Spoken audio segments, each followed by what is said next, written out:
नमस्कार मित्रांनो, आतापर्यंत तुम्ही आपला जो पेपर 1 आहे ते 1 पेपरचे तुम्ही आतापर्यंतचे बुद्धिमत्तेचे म्हणजेच मॅथचे 100 प्रश्न आपण आतापर्यंत पाहिले। आता उर्वरित जे आपले सॅटचे 100 प्रश्न आहे त्यालाच आपण स्कॉलॅस्टिक ॲप्टिट्यूड टेस्ट असं म्हणतो, शालेय प्रवणता कसोटी। ते 100 प्रश्न अगदी व्यवस्थितपणे पाहणार आहोत। आतापर्यंतचे 100 प्रश्न अगदी स्पष्टीकरणासह आपण पाहिलेले आहेत, जे तुम्हाला कुठेच पाहायला मिळणार नाही। अशा पद्धतीने आपण ते सोडून घेतलेत, तर नक्कीच आता पुढचा सुद्धा भाग तुम्हाला पाहायला मिळेल। पुढे गणिताचे संपूर्ण प्रश्न सुद्धा स्पष्टीकरणासह आहे, ते सुद्धा तुम्ही नक्कीच पाहू शकता। तर यामध्ये तुम्हाला हा थेरॉटिकल भाग आहे, ज्यावरती तुम्ही सहजपणे 80 पैकी 80 गुण त्या ठिकाणी मिळवू शकतात। ज्यांचा रेग्युलर अभ्यास असेल ते विद्यार्थी 100 पैकी 100 गुण या पेपरला मिळवू शकतात। पहा, या ठिकाणी म्हटलं, एक प्रकाश किरण सपाट आरशावर पडला आणि परावर्तित झाला तर आपत्ती आणि परावर्तित किरणांमधील कोण नक्की कोणता असेल, असा तुम्हाला प्रश्न विचारला। जे विद्यार्थी इंग्लिश मीडियमचे आहेत त्या इंग्लिश मीडियमच्या विद्यार्थ्यांना सुद्धा या ठिकाणी इंग्लिशमध्ये खाली हा प्रश्न दिलेला आहे। त्यामुळे या प्रश्नाचं उत्तर सहजपणे तुम्हाला लिहिता येईल की त्या ठिकाणी तयार होणार जो कोण आहे म्हणजेच परावर्तित कोणाच्या कसा असणार आहे, दुप्पट असणार आहे। म्हणजे पर्याय क्रमांक 3 या प्रश्नाचं काय आहे बाळांनो, उत्तर आहे। त्यानंतर पुढचा प्रश्न जर पाहिला तर या ठिकाणी तुमच्या समोर दिसतो 102 नंबरचा प्रश्न आहे। सेल्सिअस मध्ये तापमान किती असावे जेणेकरून त्याचे मूल्य फॅरनहाइट मधील मूल्याच्या अर्धे असेल। तर बाळांनो, या ठिकाणी जर सेल्सिअस मध्ये तापमान किती असावे जेणेकरून आपल्याला फॅरनहाइट मध्ये किती पाहिजे, तर अर्धे पाहिजे। तर यासाठी आपल्याला माहिती कमीत कमी 160 त्या ठिकाणी मूल्य असणं आवश्यक आहे। त्यानंतर पुढे जर पाहिलं तर प्रश्न क्रमांक 3 दिसतोय, एका धातूची सापेक्ष घनता 10.8 आहे, जर पाण्याची घनता 10⁻³ किलोग्रॅम पर मीटर क्यूब आहे तर धातूची घनता किती असेल। अतिशय सिंपलपणे तुम्ही काढू शकता आणि याचा आन्सर सुद्धा तुम्हाला त्या ठिकाणी मिळेल की 10.8 10 गुणिले 10⁻³ हे त्याचा आन्सर त्या ठिकाणी तुम्हाला मिळेल। व्यवस्थितपणे तुम्ही सोडवण्याचा प्रयत्न करा। हिडच्या बेसवरती विचारलेले गेलेले हे प्रश्न आहेत, जे तुमच्या पुस्तकामध्ये सुद्धा व्यवस्थितपणे तुम्ही डीपमध्ये अभ्यास केला तर तुम्हाला सहजपणे या प्रश्नांची उत्तरं लगेच मिळून जातील। त्यामुळे जास्त वेळ आपण या प्रश्नांना घेणार नाहीत। त्यानंतर 4 नंबरचा प्रश्न बाळांनो, 104 नंबरचा प्रश्न तुमच्या समोर दिसत असेल। फॅरनहाइट TF व सेल्सिअस TC तापमानातील संबंध दर्शविणारा आलेख आकृती दाखविलेला आहे, त्यावरून खालीलपैकी कोणते सत्य आहे। म्हणजे या ग्राफवरून तुम्हाला ते संपूर्ण सोडवायचं आहे। तर याच्यावरून तुम्ही जर ऑब्झर्वेशन जर केलं या ग्राफचं, तर TF म्हणजे हा TF जर आपण विचारात घेतला तर 180 म्हणजे ते 180 दिसतात। पहा, इथून इथपर्यंत 180 आहे, या ठिकाणी हे 100 आहेत, म्हणजे 180 भागिले 100 TC म्हटलेलं आहे, म्हणजे चेंज इन टेम्परेचर आहे TC। आणि या ठिकाणी 32 आपण जे ऑलरेडी या ठिकाणी तुम्हाला दिलेलं आहे। म्हणजे अशा पद्धतीने त्याची एक मांडणी करू शकतो। आणि दुसरी मांडणी जर आपण या ठिकाणी विचारात जर घेतली तर आपल्या लक्षात येईल की या ठिकाणी असणारा पाण्याचा उत्कलन बिंदू 212 आहे, जो इथे तुम्हाला या ठिकाणी दाखवलेला आहे। म्हणजे अशा पद्धतीने तुम्हाला 104 प्रश्नाचं उत्तर सुद्धा व्यवस्थितपणे लिहिता येईल। त्यानंतर 105 नंबरचा प्रश्न सुद्धा तुमच्या समोर या ठिकाणी दिसत असेल, तर त्याच्यावरून तुम्हाला प्रश्न विचारलाय की आकृती दाखविल्याप्रमाणे एका लंब वृत्तचितीच्या एका तोंडाशी बलामुळे निर्माण होणारा दाब 2 न्यूटन पर मीटर स्क्वेअर आहे, तर बलाचे मूल्य काय असेल, असा तुम्हाला प्रश्न विचारलाय। अतिशय सोपा प्रश्न आहे। या प्रश्नाचं उत्तर बाळांनो 308 न्यूटन एवढं असणार आहे। व्यवस्थितपणे सोडवा तुम्ही। त्यानंतर प्रश्न क्रमांक तुम्हाला 106 त्या ठिकाणी विचारला, 106 नंबरचा आहे, खालीलपैकी कोणते घट पुन्हा प्रभारित करता येतात। म्हणजे पुन्हा त्यांना प्रभावित आपण चार्ज देऊ शकतो, चार्ज त्या ठिकाणी फॉर्म करू शकतो किंवा रिचार्ज करू शकतो। इथे जसं इंग्लिशमध्ये सुद्धा तुम्हाला हा प्रश्न दिलेला आहे। तर व्यवस्थित जर पाहिलं तुम्ही तर लेड अम्ल घट त्या ठिकाणी आपण वापरतोय, आणि दुसरा म्हणजेच त्या ठिकाणी येणारा निकेल कॅडमियम घट, असे हे 2 घट आहेत। म्हणजेच पर्याय क्रमांक जर आपण व्यवस्थित जर पाहिला तर पर्याय क्रमांक 1 त्याचं काय आहे बाळांनो, उत्तर आहे।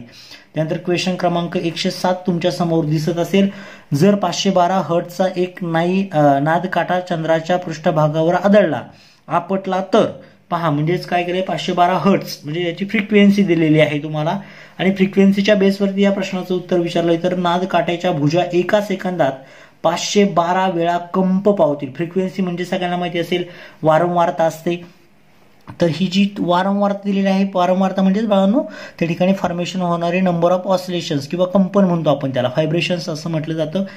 तो एक भाग त्या ठिकाणी तुम्हाला काय करायचं आहे, लक्षात ठेवायचा आहे. त्यानंतर प्रश्न क्रमांक तुमच्या समोर दिसत असेल 109 क्रमांकाचा प्रश्न आहे. त्याच्या आधी 108 क्रमांकाचा प्रश्न वरती दिसत असेल, हा 108 क्रमांकाचा प्रश्न आहे. तर या 8 क्रमांकाच्या प्रश्नामध्ये तुम्ही जर व्यवस्थितपणे जर पाहिलं तर बस अचानक थांबल्यास बसमध्ये बसलेला प्रवासी पुढच्या दिशेने झुकतो, हे उदाहरण कशाचं आहे बाळांनो, गतीचे जडत्व. गतीचे जडत्व असं त्याला म्हटलं, त्यालाच काय म्हणतात, इनर्शिया ऑफ मोशन असं म्हटलं जातं. काय म्हटलं जातं, इनर्शिया ऑफ मोशन असं म्हटलं जातं. हा त्याचं उत्तर आहे. त्यानंतर 109 नंबरचा प्रश्न सुद्धा तुमच्या समोर दिसत असेल. 2 वस्तूंतील अणूंची सरासरी गतीज ऊर्जा समान असल्यास, पहा गतीज ऊर्जा काय विचारलंय तुम्हाला, समान असल्यास, तर त्या ठिकाणी असणारं जे उत्तर आहे तापमान काय असणार आहे, समान असणार आहे, हे त्याचं उत्तर आहे. त्यानंतर पुढे जर पहिला प्रश्न क्रमांक 110 तुमच्या समोर दिसत असेल, 110 नंबरचा जो प्रश्न आहे त्याच्यामध्ये म्हटलेला आहे, अवकाशातील एका वस्तूकडून दुसऱ्या वस्तूकडे जाण्यास प्रकाशाला 19 × 10⁷ सेकंद इतका वेळ लागतो, तर त्या 2 वस्तूंमधील अंतर किती प्रकाश वर्ष असेल, असा साधा सिंपल प्रश्न आहे. तर ते असणार आहे 6 प्रकाश वर्ष. त्यानंतर पुढे तुम्हाला प्रश्न विचारला 111 नंबरचा बाळांनो प्रश्न आहे. 111 नंबरचा प्रश्न तुमच्या समोर दिसत असेल. विधान 1 दिलंय, विधान 2 आहे. विधान 1 नंबरचं आहे, अनियमित परावर्तनामध्ये होणारे प्रकाशाचे परावर्तन हे परावर्तनाचे नियम पाळत नाहीत. आणि दुसरं जे विधान आहे, अनियमित परावर्तनामध्ये एकाच आपतन बिंदूशी होणारे आपतन कोन व परावर्तन कोन समान मापाचे असतात. अशी 2 विधानं तुमच्या समोर त्या ठिकाणी दिलेली आहेत. आणि व्यवस्थित जर पाहिलं तर तुम्हाला एक विधान याच्यातलं चुकीचं दिसतंय. हे जे विधान आहे हे रॉंग आहे, पाळत नाही तर ते पाळतात. या ठिकाणी पाहिलं तर पहिले विधान हे चूक, तर दुसरे विधान काय आहे, बरोबर आहे. म्हणजे हे बरोबर आहे, हे जे पहिलं विधान आहे ते त्या ठिकाणी रॉंग आहे, लक्षात घ्या, म्हणजे तुमच्या लक्षात आलं पाहिजे. त्यानंतर 112 नंबरचा प्रश्न सुद्धा तुमच्या समोर दिसत असेल. अतिशय सोपा प्रश्न आहे, इंग्लिश आणि मराठी दोन्ही लँग्वेजमध्ये दिलाय. युरेनियम 235 अणुइंधनावरील अणुभट्टीमधील शृंखला अभिक्रिया वरील प्रमाणे पडते, तर X आणि Y च्या अनुक्रमे किमती. म्हणजे या ठिकाणी जर आपण पाहिलं तर 235 युरेनियम साठीची जी अभिक्रिया आहे तर त्यामध्ये X आणि Y च्या ज्या किमती आहेत त्या किमती नक्की कोणत्या घ्यायच्या आहेत, तर या ठिकाणी तुमच्या समोर 236 आणि 92 हे त्याचं काय आहे बाळांनो उत्तर आहे. हे लक्षात तुम्हाला घ्यायचं, X आणि Y च्या किमती. त्यानंतर प्रश्न क्रमांक 113 तुमच्या समोर दिसत असेल. त्याच्यामध्ये प्रश्न विचारलाय तुम्हाला, जेव्हा पहा तुम्हाला पुन्हा 2 विधाने दिलेली आहेत आणि या विधानांचा व्यवस्थितपणे तुम्हाला विचार करायचा आहे. विधाने जर व्यवस्थित तुम्ही जर वाचली तर लगेच तुम्हाला बाळांनो या प्रकारच्या प्रश्नांचं उत्तर लगेच देता येईल. पहा, जेव्हा हायड्रोजनची अणुकेंद्रके एकत्र होऊन हेलियम पाहिजे या ठिकाणी अणुकेंद्रक तयार होते, तेव्हा सूर्यामध्ये ऊर्जा निर्माण होते, बरोबर आहे. ताऱ्यांमधील वायू व धुळीच्या प्रचंड मेघांच्या आकुंचनामुळे ताऱ्यांची निर्मिती होते. म्हणजेच या ठिकाणी आपण जर व्यवस्थित पाहिलं तर दोन्ही म्हणजे ह्या विधाने बरोबरच आहेत. परंतु दुसरा महत्त्वाचा मुद्दा तुमच्या लक्षात घ्यायला पाहिजे की विधान 2 हे विधान 1 चे काय आहे, कारण आहे. म्हणजे तुमच्या हे म्हणजे पर्याय क्रमांक 1 त्याचं काय आहे बाळांनो उत्तर आहे. त्यानंतर प्रश्न क्रमांक 114 तुमच्या समोर या ठिकाणी दिसतोय. 114 नंबरचा प्रश्न जर पाहिला तर 1 मीटर लांबीची स्टीलची सळई 27 डिग्री सेल्सिअस तापमानापासून 87 डिग्री सेल्सिअस तापमानापर्यंत तापवली तर स्टीलचा एकरेषीय प्रसरणांक 1.3 × 10⁻5 पर डिग्री असेल. तिची लांबी तर कितीने वाढणार आहे, त्याची लांबी जर आपण विचारात घेतली तर बाळांनो याची लांबी जी आहे ती साधारणतः 0.078 एवढी असणार आहे. व्यवस्थितपणे तुम्ही प्रश्न व्यवस्थितपणे पहा. ऑलरेडी तुमच्या पुस्तकाच्या बेसवरतीच हे संपूर्ण प्रश्न विचारले, त्यामुळे एक्झाम्पल ज्याची परफेक्ट आहे तो सहजपणे या प्रकारची उदाहरणे सोडू शकतो. त्यानंतर 115 नंबरचा प्रश्न सुद्धा तुमच्या समोर या ठिकाणी दिसत असेल. खालीलपैकी कोणत्या जीवन यात्रांपैकी कोणती ताऱ्यासाठी अयोग्य आहे. म्हणजे या ठिकाणी आपण जर पाहिलं तर या पैकी कोणतीही ताऱ्यासाठी अयोग्य आहे असं त्या ठिकाणी म्हटलेलं आहे. तर तारा म्हणजेच बाळांनो स्टार असं म्हटलेलं आहे. तर त्याच्यासाठी तुम्ही जर व्यवस्थित पाहिला हा इंग्लिश प्रश्न सुद्धा तुमच्या समोर आहे असं त्यांनी दिलेलं आहे. पण तुम्ही जर व्यवस्थित या सर्वांचं ऑब्झर्वेशन जर केलं तर ऑब्झर्वेशन अंती बाळांनो तुम्हाला या ठिकाणी मिळेल की आंतर तारकीय मेघ असेल, कमी वस्तुमानाचा तारा असेल, महाराक्षसी तारा असेल आणि विस्फोट नंतर न्यूट्रॉन तारा, त्याला इंटरस्टेलर क्लाउड, त्यानंतर लो मास स्टार, सुपर जायंट, त्यानंतर एक्सप्लोजन, न्यूट्रॉन स्टार, अशा पद्धतीने त्याचा 4 नंबरचा हा काय आहे बाळांनो पर्याय आहे. त्यानंतर केमिस्ट्रीचे तुमच्या समोर प्रश्न दिलेत, हे फिजिक्सचे प्रश्न होते.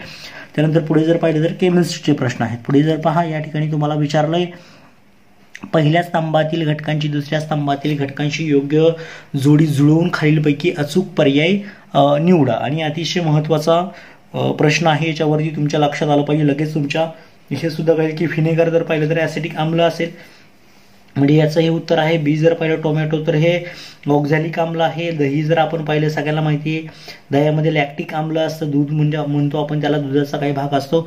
आणि लिंबू म्हणजे सायट्रिक आम्ल असं म्हटलं जातं. म्हणजे या ठिकाणचा पर्याय जर पाहिला तर पर्याय क्रमांक 1 काय आहे त्याचं उत्तर आहे. म्हणजे अशा पद्धतीने हा सोपा प्रश्न तुमच्या समोर होता खरं तर. त्यानंतर 117 नंबरचा प्रश्न पहा. 117 नंबरचा प्रश्न सुद्धा तेवढाच महत्त्वाचा आहे. त्या ठिकाणी पाहिलं तर काय दिलंय तुम्हाला, खालीलपैकी कोणता हरितगृह वायूंचा गट आहे. हरितगृह वायूंचा गट तुमच्या समोर या ठिकाणी ठेवला आहे. आणि व्यवस्थित जर तुम्ही ऑब्झर्वेशन केलं तर CO2 असेल, N2O असेल, CH4 आणि CFC हे तुम्हाला हा गट जर पाहिला तर व्यवस्थितपणे हा कशाचा आहे, हरितगृह वायूंचा गट आहे. त्यानंतर पुढे 118 नंबरचा प्रश्न दिलाय तुम्हाला, गाईच्या दुधात स्निग्ध पदार्थांचे प्रमाण किती असते असा तुम्हाला प्रश्न त्यांनी विचारलेला आहे. खरं तर हे प्रमाण कमी आणि जास्त असते, पण तुम्हाला देताना साधारणतः विचार जर केला तर 3 ते 5% आपण त्याचा काय करतो, विचार करतो. 3 ते 5% ते असू शकते. त्यामुळे पर्याय क्रमांक 4 ही त्याचं काय आहे उत्तर आहे. त्यानंतर 119 नंबरचा प्रश्न सुद्धा तुमच्या समोर त्या ठिकाणी दिसत असेल. प्रश्न क्रमांक 119 त्याचं व्यवस्थित जर ऑब्झर्वेशन केलं तर साखरेचा पाक हे उदाहरण कोणत्या प्रकारच्या द्रावणाचे आहे. म्हणजे हा 119 नंबरचा प्रश्न जर पाहिला तर द्रवामध्ये स्थायू, म्हणजे साखरेचा पाक म्हणजे पाक घेतोय आणि काय करतो म्हणजे द्रवामध्ये आपण काय टाकतोय, स्थायू टाकतोय. त्यानंतर पुढे जर पाहिलं तर खालीलपैकी कोणते विधान चुकीचे आहे असं म्हटलंय. चुकीचे आहे म्हणजेच रॉंग आहे. तर या ठिकाणी आपण जर व्यवस्थितपणे या ठिकाणी निरीक्षण जर केलं तर याच्यामध्ये अधातू तंतुमय व वर्धनीय नसतात, बरोबर आहे. नंतर हिरा आयोडीनचे स्फटिक चकाकी हा गुणधर्म दाखवत नाही, हे रॉंग आहे. आणि शिसे हा उष्णता व विजेचा सुवाहक आहे. शिसे हा दुर्वाहक असतो, लेड म्हणतात त्याला, हे सुद्धा या ठिकाणी रॉंग आहे. वरती दिला असेल पहा लेड या ठिकाणी, म्हणजे हे रॉंग आहे. ऑलरेडी सगळ्यांना माहिती आहे आणि हे बरोबर आहे. म्हणजे 2 आणि 3 म्हणजे याचं उत्तर आहे पर्याय क्रमांक 2 आणि पर्याय क्रमांक 3 हे त्याचं काय आहे उत्तर आहे. त्यानंतर प्रश्न क्रमांक 121 सुद्धा तुमच्या समोर दिसतोय. जीवाश्मांचे वय ठरवण्यासाठी खालीलपैकी कोणत्या किरणोत्सारी मूलद्रव्याचा उपयोग होतो असं म्हटलंय. म्हणजे जीवाश्मांचे वय हा खरं तर खूप महत्त्वाचा अगदी जनरल नॉलेजच्या बेसवरती विचारला जाणारा प्रश्न आहे. तो म्हणजे कोबाल्ट 60 अगदी UPSC MPSCला सुद्धा या प्रकारचे प्रश्न हे विचारले जातात, लक्षात घ्या. त्याच्यामुळे तुम्हाला या प्रश्नांची उत्तरं सहजपणे देता आली पाहिजे. 122 नंबरचा सुद्धा प्रश्न तुमच्या समोर या ठिकाणी लगेच दिसतोय. 122 नंबरचा प्रश्न जर व्यवस्थित जर तुम्ही वाचला तर तुमच्या लगेच लक्षात येईल की पितळ या संमिश्रात कोणत्या मूलद्रव्याचे अणू असतात असं म्हटलेलं आहे. म्हणजे पितळामध्ये कोणते कोणते संमिश्र घटक असतात हे सुद्धा प्रत्येकाला बाळांनो त्या ठिकाणी सांगता आलं पाहिजे. तर या ठिकाणी व्यवस्थित जर विचार केला तर तांबे व जस्त असतं, म्हणजे पितळ म्हटलं तर तांबे व जस्त हे सगळ्यांना माहिती पाहिजे. 123 नंबरचा प्रश्न आहे. 123 नंबरच्या प्रश्नाचं ऑब्झर्वेशन जर तुम्ही केलं लगेच तुम्हाला उत्तर देता येईल. मेथिल रेड या दर्शकाचा अंमलारीतील रंग कोणता असतो, तर पिवळा असतो. हे ऑलरेडी तुम्हाला पुढे भविष्यामध्ये सुद्धा सायन्सची प्रॅक्टिकल करताना हे संपूर्ण अभ्यासायचं, इंडिकेटर वगैरे त्याच्यामध्ये असतात. इथे ऑलरेडी दिलंय पहा इंडिकेटर वगैरे. तर हे सर्व तुम्हाला त्याने पुढे 11वी 12वीला सुद्धा याचा भरपूर डीपमध्ये अभ्यास आहे. पुढे 124 नंबरचा प्रश्न तुमच्या समोर आहे. जेव्हा क्रियाशील धातू व विरल आम्ल यांची अभिक्रिया होते, म्हणजे क्रियाशील ऍक्टिव्ह म्हणतो आपण त्याला, किंवा रिॲक्टंट जो आहे त्याची जर आपण त्या ठिकाणी जर पाहिलं तर विरल आम्लाबरोबर जर अभिक्रिया झाली ऍक्टिव्ह मेटलची म्हणजे धातूची, तर नक्की कोणता परिणाम पाहायला मिळतो. तर व्यवस्थित जर तुम्ही पाहिलं तर तुम्हाला त्या ठिकाणी बाहेर पडणारा जो घटक आहे तो हायड्रोजन असतो. हायड्रोजन काय होतं, सहजपणे बाहेर पडतो. त्यानंतर 125 नंबरचा प्रश्न जर पाहिला तर 176 फॅराइड हे तापमान सेल्सिअस व केल्व्हिन या एककात किती असेल असं म्हटलेलं आहे. म्हणजे किती असेल असं त्याचं प्रश्न आहे. म्हणजे इथे जर पाहिलं तर ते 80 सेल्सिअस 353.15 केल्व्हिन असणार आहे, हे सगळ्याला माहिती पाहिजे. त्यानंतर पुढे 126 नंबरचा प्रश्न तुमच्या समोर बाळांनो दिसत असेल. 126 नंबरच्या प्रश्नाचं जर व्यवस्थित ऑब्झर्वेशन जर केलं तर तुमच्या लक्षात येईल. 126 नंबरचा प्रश्न पहा, इथे दिलाय तुम्हाला. शहाबादी फरशीचे रासायनिक संघटन मुख्यत्वे असे असते, म्हणजे नक्की कशा पद्धतीचे असते हे सुद्धा तुम्हाला बाळांनो माहिती पाहिजे. तर ते कॅल्शियम कार्बोनेट सारखी असते, म्हणजे अशा पद्धतीने असते किंवा तेच असतं, कॅल्शियम कार्बोनेट हे असते. त्यानंतर क्वेश्चन नंबर 127 दिसतोय तुमच्या समोर. 127 नंबरचा प्रश्न जर तुम्ही व्यवस्थितपणे ऑब्झर्व केला तर एन या कवचामध्ये जास्तीत जास्त किती इलेक्ट्रॉन सामावू शकतात. हा साधा सिंपल प्रश्न आहे. हे याचं उत्तर तर प्रत्येकाला अगदी सहजपणे त्या ठिकाणी देता आलं पाहिजे. तर एन आपण जर विचार केला एनचा तर तुमच्या लक्षात येईल. एनचा विचार केला तर त्या ठिकाणी पर्याय क्रमांक 4 हे त्याचं काय आहे बानो उत्तर आहे. म्हणजे 32 जास्तीत जास्त 32 सगळ्याला माहिती असेल. एन म्हणजे 2, 8, 18, 32 अशा पद्धतीचं असं 2, 8, 18 आणि 32. तुम्हाला 10वीला याचा जास्त अभ्यास आहे. म्हणजे शेवटच्या कवचामध्ये म्हणजे जास्तीत जास्त किती असतात 32 असतात. म्हणजे पर्याय क्रमांक 4 काय आहे 52 त्याचं उत्तर आहे. त्यानंतर पुढे जर पाहिलं तर 52 या ठिकाणी 129 नंबरचा प्रश्न दिसतोय. इलेक्ट्रॉन्सचे वस्तुमान हायड्रोजन अणूच्या वस्तुमानापेक्षा किती पटीने काय म्हटलंय त्यांनी कमी असते असं म्हटलंय. म्हणजे किती पटीने कमी असते तर त्या ठिकाणी 1800 पटीने काय असं कमी असते. त्यानंतर 30 नंबरचा प्रश्न या ठिकाणी दिलेला आहे, परंतु त्या प्रश्नामध्ये थोडासा फॉल्ट झालेला आहे बाळांनो. पहा या ठिकाणी याचं एकही त्या ठिकाणी पर्याय देता येणार नाही, कारण की प्रश्नच त्या ठिकाणी चुकवलेला आहे. खरं तर हा प्रश्न रॉंग आलेला आहे. याच्यातला एकही पर्याय त्या ठिकाणी देता येत नाही खरं तर, त्याच्यामुळे हा प्रश्न रॉंग आहे. त्यानंतर बायोलॉजीशी रिलेटेड असणारे प्रश्न तुमच्या समोर या ठिकाणी दिसत आहेत. पहा हा जो प्रश्न आहे हा 130 नंबरचा रॉंग प्रश्न त्या ठिकाणी तुमच्या उत्तरपत्रिकेमध्ये आलेला आहे. हे सुद्धा तुम्हाला त्या ठिकाणी व्यवस्थितपणे लक्षात घ्यायचं आहे. आता पुढे पहा तुम्हाला म्हटले बायोलॉजीचे काही प्रश्न दिलेत. बायोलॉजीमध्ये पहिलं विचारलंय सूर्यप्रकाशात कोवळे हिरवे पान अधिकाधिक गडद होऊ लागते, त्याचे मुख्य कारण नक्की काय आहे. म्हणजे हे तुम्हाला प्रत्येकाला माहिती पाहिजे त्याचं मुख्य कारण कोणतं आहे. तर हरित लवके स्वतःला प्रतिलेखित करतात, म्हणजे हरित लवकांचं सुद्धा महत्त्वाचं कार्य असतं हे लक्षात घ्या. त्यानंतर 132 नंबरचा सुद्धा प्रश्न आहे. 132 नंबरचा प्रश्नामध्ये पाहिलं तर जोड्या जुळवून योग्य पर्याय निवडा असं तुम्हाला म्हटलंय. म्हणजे खरं तर हा खूप महत्त्वाचा प्रश्न आहे. ज्यांनी म्हणजे वेगवेगळे रक्तगट असेल, चेतापेशींचा अभ्यास असेल, संस्थेचा अभ्यास असेल, या संपूर्ण किंवा शरीरातील रक्ताभिसरण असेल या घटकांवरती असणारा हा अतिशय इम्पॉर्टंट क्वेश्चन आहे. आणि याचं जर व्यवस्थितपणे तुम्ही जर ऑब्झर्वेशन केलं तर विल्यम हार्वे यांनी शरीरातील रक्तभिसरणासंदर्भातला मुद्दा त्या ठिकाणी मांडलेला होता, हे सगळ्यांना माहिती असेल. त्यानंतर पुढे जर पाहिलं तर तुम्ही रॉबर्ट फिटाकर यांनी पहा सगळ्यांना माहिती असेल रक्तगटासंदर्भातलं कार्य केलंय. कार्ल लँडस्केनरने जर पाहिलं तर तुमच्या लक्षात येईल विटाकर यांनी आपल्याला माहिती आहे की अमेरिकन परिस्थितिकी तज्ज्ञ होता. हे ऑलरेडी तुम्हाला पुढे सुद्धा अभ्यास करायचा आहे. विटाकरचा अभ्यास तुम्हाला 10वीच्या पुस्तकामध्ये डीपमध्ये आहे. म्हणजे याचं व्यवस्थित ऑब्झर्वेशन जर केलं तर पर्याय क्रमांक 2 हे त्याचं काय आहे बाळांनो उत्तर आहे. व्यवस्थितपणे तुम्ही जोड्या लावा. 1चं 5 असेल, 2चं 4 असेल, 3चं 2 असेल, म्हणजेच कार्ल लँडस्टेनर असेल तर तो रक्तगटाशी आहे. आणि डीचं जर पाहिलं तर 3 आहे, म्हणजे लॉन फ्लॅमान जर पाहिलं तर त्या ठिकाणी आपण जर विचार केला तर परिसंस्था. आणि फॅमिली लिओ गॉल्गी जर तुम्ही घेतला विचारामध्ये तर त्या ठिकाणी संस्थेची रचना त्यांनी केलेली आहे. म्हणजे हे प्रश्न तुमच्या अगदी माइंडमध्ये सेट झाले पाहिजेत. पहा पुढे 133 नंबरचा प्रश्न तुमच्या समोर दिसतोय. आता 133 नंबरचा प्रश्न नक्की काय दिलाय ते पण व्यवस्थितपणे समजून घ्या. पहा काय दिलाय तुमच्या समोर आहे. जर मानवी, आता पहा काय म्हटलंय, जर मानवी रक्तातील तांबड्या पेशी उदरपतनाने मिळविलेल्या पाण्यामध्ये ठेवल्या तर काय होईल असा तुमच्या समोर प्रश्न आहे. आणि या प्रश्नाचं उत्तर आहे बाळांनो तांबड्या रक्तपेशी फुगतील आणि फुटून जातील. म्हणजे त्या फुगतात आणि काय होतात फुटून जातात, हे पण लक्षात घ्या. त्यानंतर पुढे म्हटलंय माझा शाळेजवळ पाण्याचे डबके आहे, त्यात सांडपाणी मिसळले आहे, तिथे मला डासांची पैदास होत असल्याचे आढळते, तर ते डास नक्की कोणती असतील असा सुद्धा महत्त्वाचा प्रश्न आहे. अतिशय महत्त्वाचा प्रश्न आहे. आणि याच्यावरती तुम्हाला प्रश्न बऱ्याच विचारले जातात. तर क्युलेक्स आहेत, ते काय आहेत बाळांनो क्युलेक्स आहे. डासांची पैदास होत असल्याने आढळते, तर ते डास नक्की कोणते आहे तर क्युलेक्स नावाचे डास सगळ्यांना माहिती असेल जे आपल्याला हानिकारक आहेत. त्यानंतर 135 नंबरचा जर प्रश्न तुमच्या समोर सुद्धा दिसत असेल. 135 नंबरचा प्रश्न काय सांगतोय, जर ज्वारी जे कवक एफ युग्लिना ई पॅरामेशियम पी अळिंबियम यांची पोषण पद्धतीनुसार मांडणी केली, परपोषी एच स्वयंपोषी ए मृतोपजीवी एस, तर खालीलपैकी कोणता पर्याय योग्य आहे असं म्हटलंय. खूप महत्त्वाचा आणि बुद्धीला चालना देणारा प्रश्न आहे. अगदी MPSC UPSC ला सुद्धा असे प्रश्न तुम्हाला 52 विचारले जातात. तर याच्यामध्ये जर पाहिलं तर ए ए साठी म्हणजे ए जर पाहिलं या ठिकाणी तर काय स्वयंपोषी आहे, तर ते ज्वारी म्हणजेच काय याच्यामध्ये आपण जर व्यवस्थित जणे असं सगळ्यांचा अभ्यास जर केला तर तुमच्या लक्षात येईल की पर्याय क्रमांक 2 ही त्याचं उत्तर आहे. म्हणजे ए जे ई असेल, एस एफ एम असेल आणि एच म्हणजेच काय आहे तो आपण जर पाहिलं तर परपोषी आहे. तर परपोषी पी म्हणजेच या ठिकाणी तुमच्या समोर दिसतोय पहा पॅरामेशियम, अमिबा आणि पॅरामेशियम तुम्हाला माहिती असेल त्या संदर्भातलं. 136 नंबरचा क्वेश्चन सुद्धा समोर आहे तुमच्या. 136ला काय म्हटलं त्यांनी, कच्चे टोमॅटो हिरवे असतात ते पिकविल्यावर लाल होतात, या प्रक्रियेत काय तयार होते व काय नष्ट होते, असा तुम्हाला प्रश्न आहे 136 नंबरचा.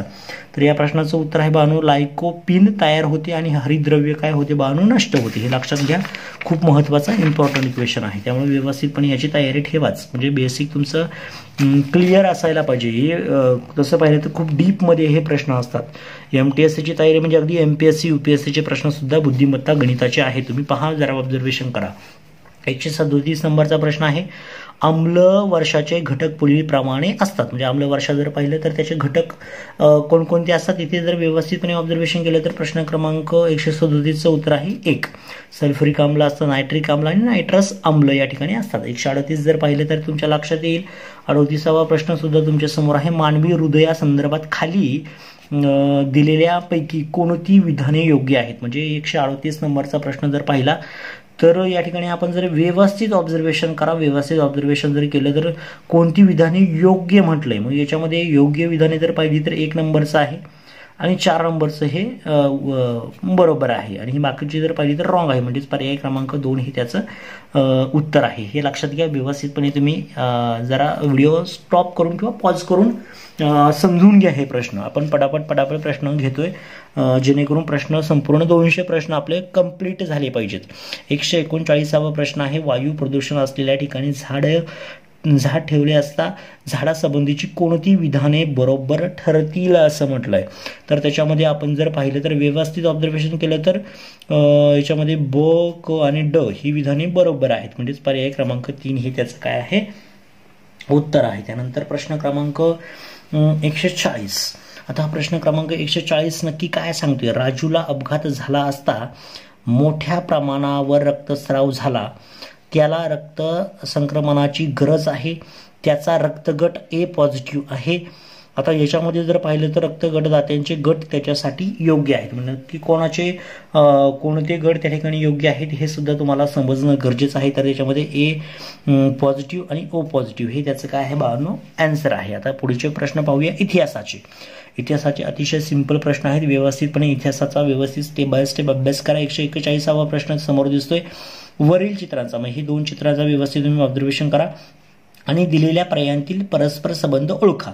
मग हे कोणत्या चळवळीशी संबंधित असणारी ही चित्र आहेत हे तुमच्या लक्षात आलं पाहिजे. व्यवस्थित इतिहासाचा ज्या विद्यार्थ्यांचा अभ्यास असेल तर या ठिकाणी हे समाजवादी चळवळीचे नेते आहेत हे सुद्धा तुमच्या लगेच लक्षात येईल. त्यानंतर 142 नंबरचा प्रश्न तुमच्या समोर बाळांनो दिसतो. 142 नंबरचा प्रश्न जर पाहिला तर महाराष्ट्रापासून मुंबई वेगळी करायला आपण प्राणपणाने विरोध करू हे विधान कोणी केले. पहा, म्हणजे प्राणपणाने आपण काय करूया, महाराष्ट्रापासून मुंबईला अलग करूया अशा प्रकारचं विधान जर केलं होतं ते शंकरराव देव यांनी केलं होतं. त्यानंतर 143 नंबरचा प्रश्न सुद्धा तुमच्या समोर दिसत असेल, तो पण व्यवस्थित बाळांनो समजून घ्या. 143 नंबरचा प्रश्न काय आहे, वरील चित्राशी, हे चित्र कोणाचं आहे पहा. या ठिकाणी जर पाहिलं चित्राशी संबंधित योग्य विधान कोणतं आणि याचा जर व्यवस्थित जर तुम्ही अभ्यास तुमचा असेल तर सहज तुम्हाला प्रत्येकाचं उत्तर देता येईलच. या ठिकाणी आपण जर पाहिलं तर बरोबर विधाने कोणती आहेत तर याच्यामध्ये अ आणि ब नंबरचं विधान बरोबर आहे. म्हणजेच आग्नेय आशियात इंडियन इंडिपेंडन्स लीग ही संघटना स्थापन केली. व्हाईसरॉय लॉर्ड हार्डिंग्जवर बॉम्ब स्फोट केलेला आहे किंवा बॉम्ब फेक केला होता. म्हणजेच पर्याय क्रमांक आपण जर व्यवस्थित जर पाहिलं तर 143 नंबरच्या प्रश्नाचं उत्तर जर पाहिलं तर पर्याय क्रमांक 3 हे त्याचं काय आहे फक्त अ आणि ब ही उत्तर आहेत. त्यानंतर 144 नंबरचा प्रश्न सुद्धा तुमच्या समोर आहे.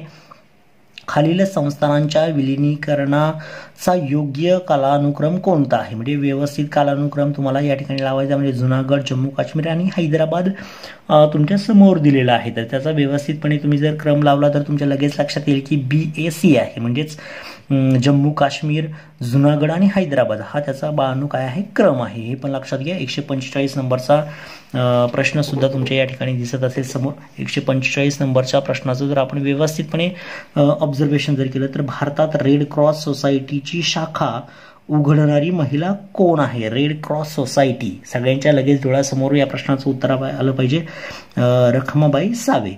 त्यानंतर पुढचा नंबरचा प्रश्न दिला 146 नंबरचा. काय आहे पहा बरं. मुंबई येथे भरलेल्या साहित्य संमेलनाचे अध्यक्ष कोण होते? सगळ्याला माहिती असेल, स्वातंत्र्यवीर सावरकर. 146 नंबरच्या प्रश्नाचं उत्तर आहे मुंबई येथील साहित्य संमेलनाचे कोण होते? तर स्वातंत्र्यवीर सावरकर. आताच काही दिवसांपूर्वी सगळ्याला माहिती असेल स्मृती दिन त्यांचा होता, त्या संदर्भात हे संपूर्ण गोष्टी आपण शिकलोय.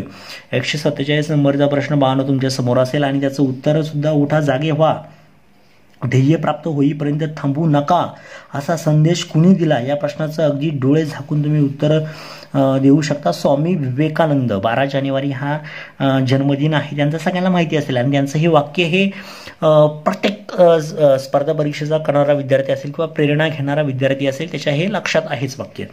त्यानंतर प्रश्न क्रमांक 148 तुमच्या समोर दिसत असेल. डॉक्टर बाबासाहेब आंबेडकरांनी सुरू केलेले पाक्षिक कोणते? बावनो हे अगदी MPSCला विचारले जाणारे प्रश्न असतात. व्यवस्थितपणे उत्तर द्या. मूकनायक हे सगळ्यांना माहिती पाहिजे. 149वा प्रश्न आहे एकजुटीने राहा, नेटाने प्रयत्न करा व स्वराज्याचे ध्येय साध्य करा असा संदेश नक्की कोणी दिला? हे सुद्धा प्रत्येकाला अगदी डोळे झाकून उत्तर देता येईल. दादाभाई नौरोजी यांनी हा संदेश दिलेला होता. हे सगळ्याला माहिती पाहिजे.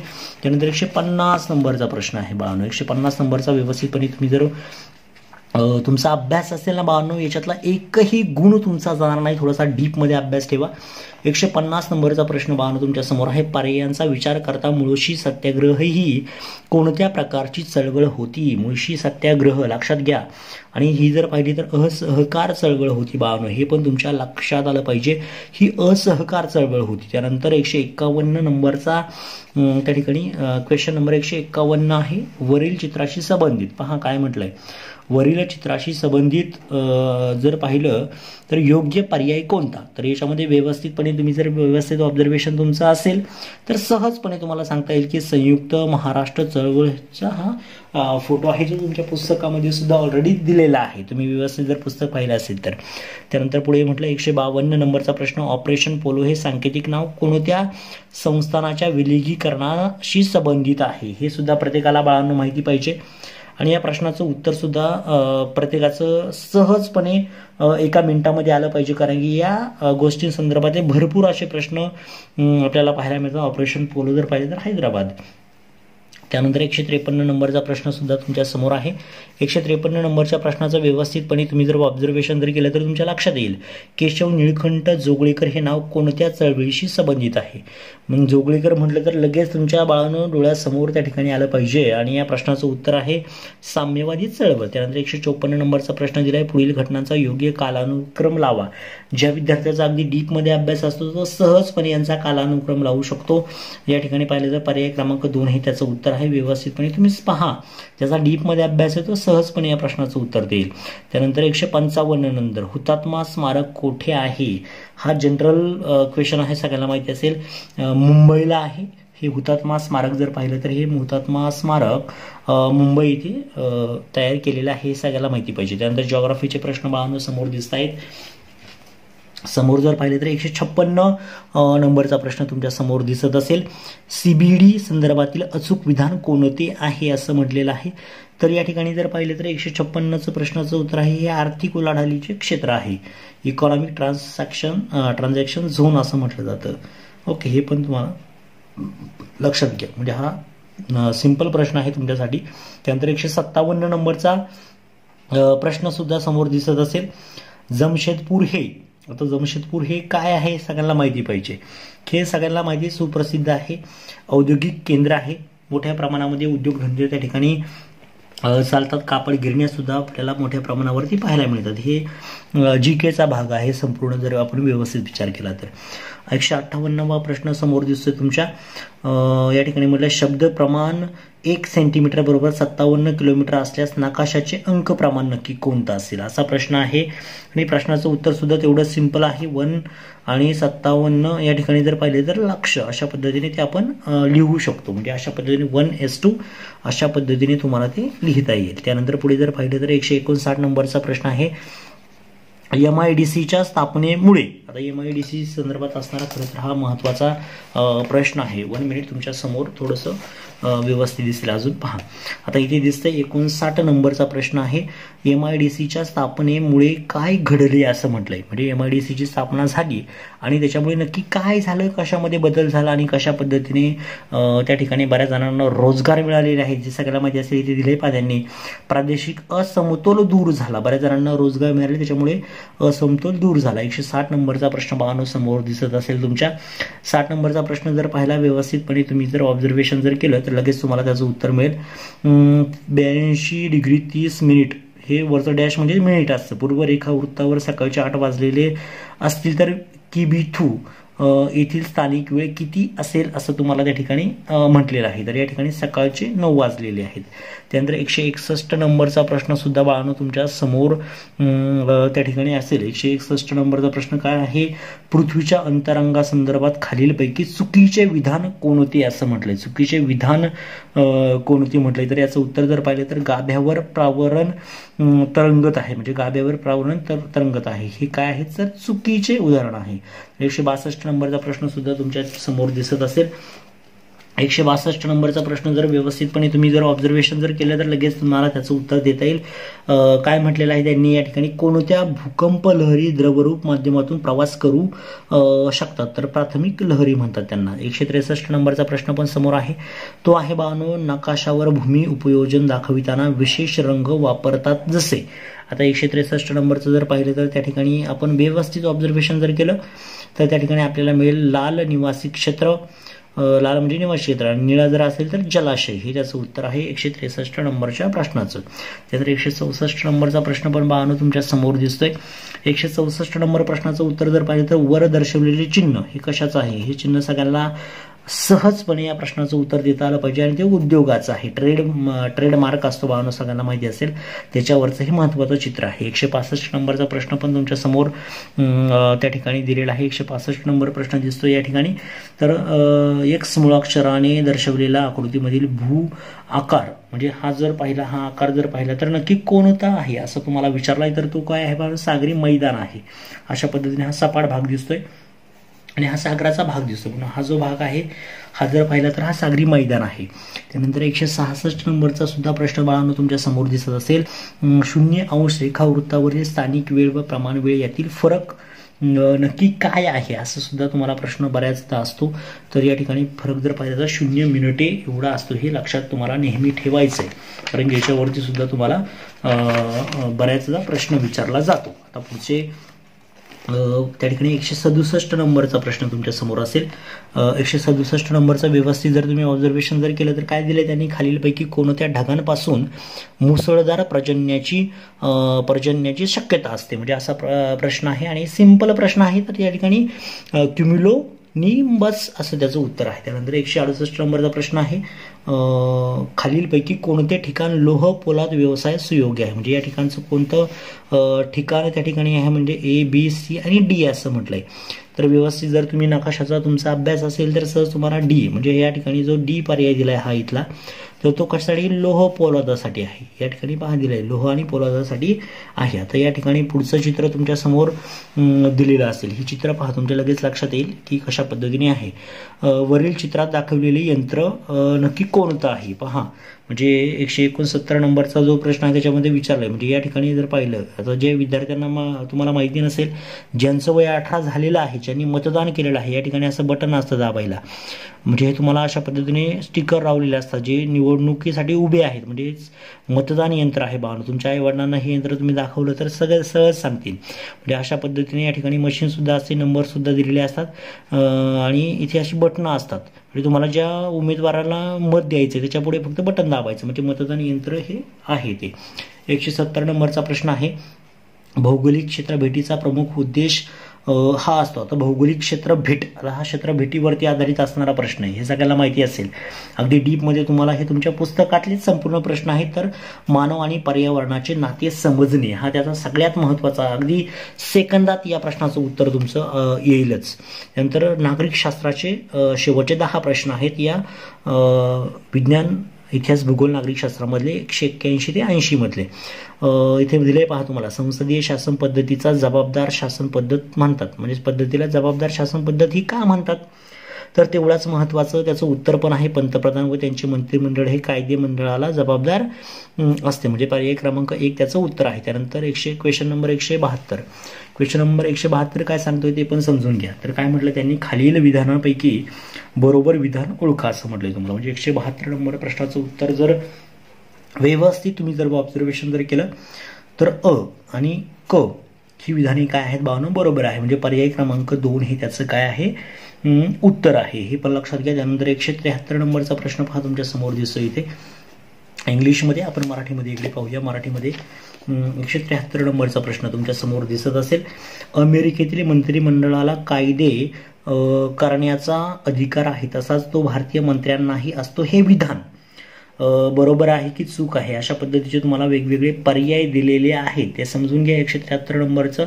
आणि व्यवस्थितपणे विधानाचा पहिला भाग जर पाहिला तर तो चूक आहे, आणि दुसरा भाग कारण म्हणजे इथे जर पाहिलं तर आहे तसाच तो, म्हणजे भारतीय मंत्र्यांनाही असतो हे विधान, म्हणजे हा अर्धा भाग जर पाहिला तर तो चुकीचा आहे, आणि अर्धा भाग जर पाहिला तर भावना तो बरोबर सुद्धा आपल्याला पाहायला मिळतो. त्यानंतर 174 नंबरचा प्रश्न तुमच्या समोर असेल.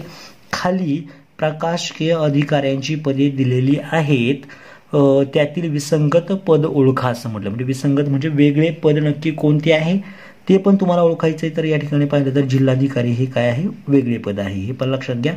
प्रशासकीय अधिकारी संबंधितले आहे, हे तुम्हाला माहिती असेल. संपूर्ण जिल्ह्याचा कारभार जिल्हाधिकारी असेल. आणि या परीक्षांसाठी, या परीक्षा जर आपण पाहिल्या तर या परीक्षा ह्या MPSC लेवलच्या परीक्षा आहेत. या MPSC मधून ही पदं भरली जातात, आणि हे जर पद पाहिलं तर UPSCच्या माध्यमातून हे जिल्हाधिकारी पद भरलं जातं. आता ज्यांना काही गोष्टी बऱ्यापैकी माहिती आहे तर त्यांना लगेच समजेल, म्हणजे हे MPSCची पदं आहेत, MPSC किंवा तत्सम ज्या परीक्षा आहेत खालच्या, तर त्यांचा वापर करू, म्हणजे MPSC थ्रू ह्या 3 पदांची भरती होते. आणि हे जर पद पाहिलं जिल्हाधिकारी पद जर पाहिलं तर जिल्हाधिकारी हे UPSC माध्यमातून सिलेक्ट होतात. ओके, हे पण लक्षात घ्या. त्यानंतर पुढे तुम्हाला म्हटलं 175 नंबर. 175 नंबरचा महाराष्ट्र विधानसभेची वर्षभरात एकूण किती अधिवेशने भरवली जातात, अतिशय महत्त्वाचा आणि MPSCला कायम येणारा हा प्रश्न आहे खरं सांगायचं म्हटलं तर या ठिकाणी 3 अधिवेशनं होतात, सगळ्यांना माहिती असेल.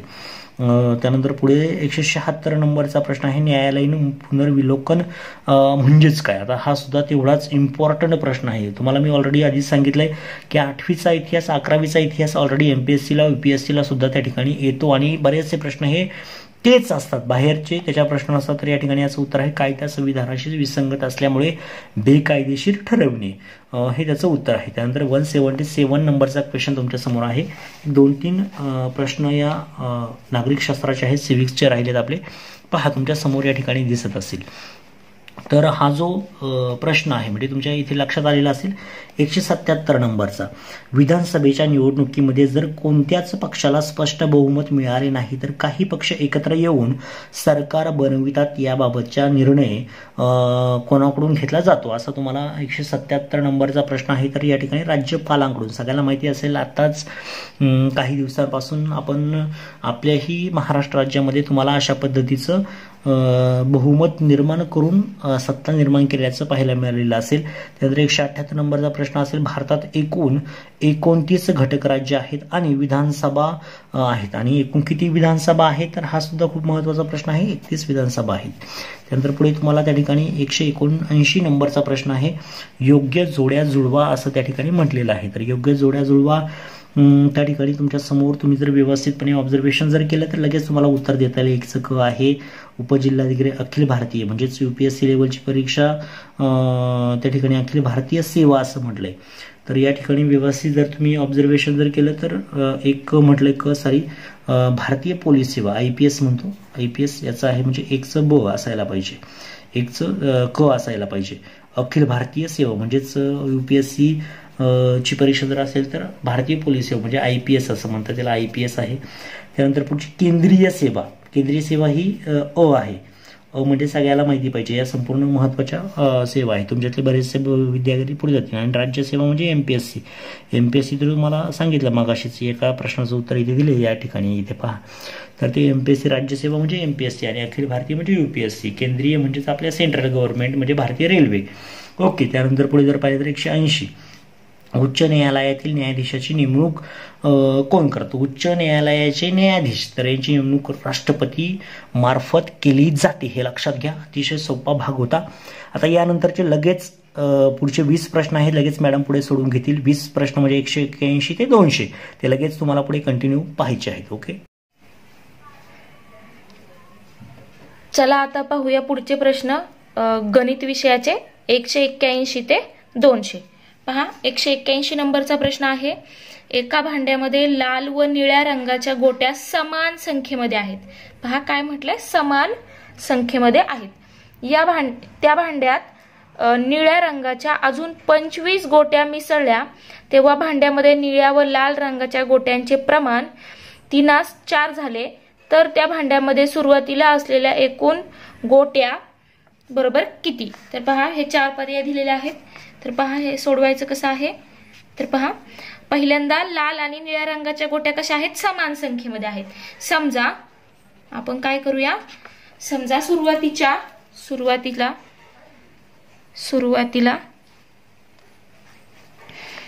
गोट्यांची संख्या काय मानू? सुरुवातीला संख्या काय मानू? x मानू, कारण समान संख्या आहे. म्हणजे x कशा असणार? तर लाल असणार आणि x कशा असणार? तर निळ्या असणार. म्हणजेच RX असणार आहेत आणि NX असणार आहेत. म्हणजे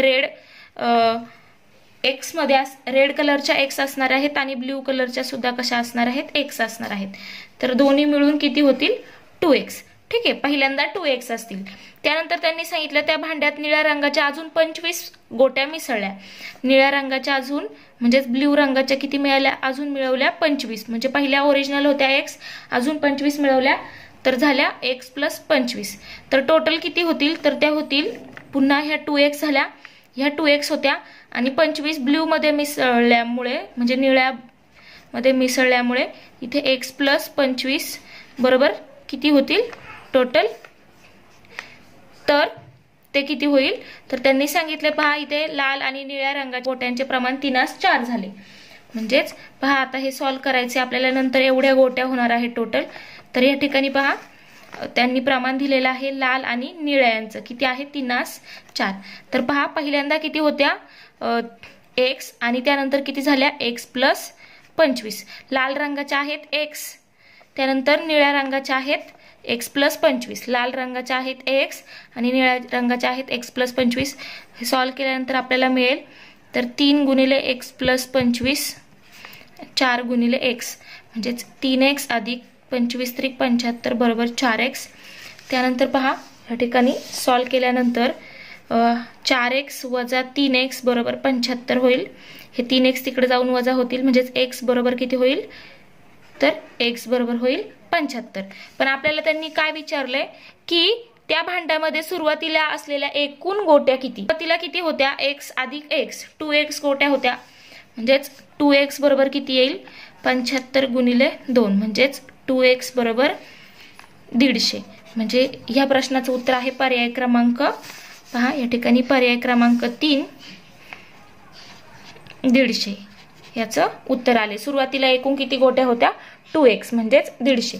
त्यानंतर पहा, पुढचा प्रश्न आहे प्रश्न क्रमांक 182. पहा, हा प्रश्न आहे. तर पहा, याच्यामध्ये काय विचारलंय? एका हिऱ्याची किंमत त्याच्या वजनाच्या वर्गाच्या प्रमाणात आहे. एका हिऱ्याची किंमत त्याच्या वर्गाच्या वजनाच्या प्रमाणात आहे. तर